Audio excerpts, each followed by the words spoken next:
Nasaan na ang mga kalyado kaya ng Vice Presidente? Although si Congressman Marcoleta ng party list group sa GIP ay hindi miyembro ng Opo. komite, no? So doon pa lang po medyo magandang bagay na nga na siya nakapagsalita. Pero asan na? Halimbawa si Congressman Bong Suntay na ang una po naman maayos ang kanyang mga argumento, no? Pero ngayon po hindi siya nakikita sa pagdinig na maaari maging kahit pa paano maging panig po, no, mapakinggan ng panig ni Vice Presidente. Opo, Manong Ted, yung kay Congressman Suntay, I don't want to be unfair to him. Hindi ko kasi po siya nakakausap, no? So, hindi ko po talaga alam anong nangyari.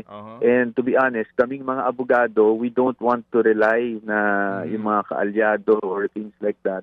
That's why kino-question na namin yung proseso. Kasi kung at least nasa trial tayo, hindi tayo maasa sa mga kaalyado, no? Talagang tayo mismo ang pwedeng mag-rebut at pwedeng mag-present ng confront sa mga witnesses and and to show na walang katotohanan yung mga statements na binibigay through cross-examination. Pero yun nga po Manong Ted, ang hirap sagutin ng tanong nyo dahil kami naman po ay kahit kailan si Vice Presidente wala pong naging utos sa amin to even coordinate sa mga aliado.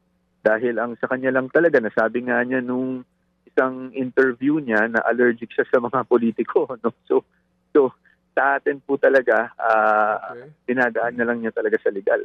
Mga kapatid, para sa iba pang mga balita at impormasyon, sundan niyo po kami sa X, Instagram, Facebook at syempre sa TikTok, True Network PH. Mag-subscribe din po kayo sa aming YouTube channel, True Network. May website din po tayo, truenetwork.ph, at pwede nyo rin po kaming mapanood sa Channel 19 ng aming True FM TV. Lagi pa rin makinig sa radyo dito po sa 105.9 True FM dahil dito, lagi po sa'yo, kapatid.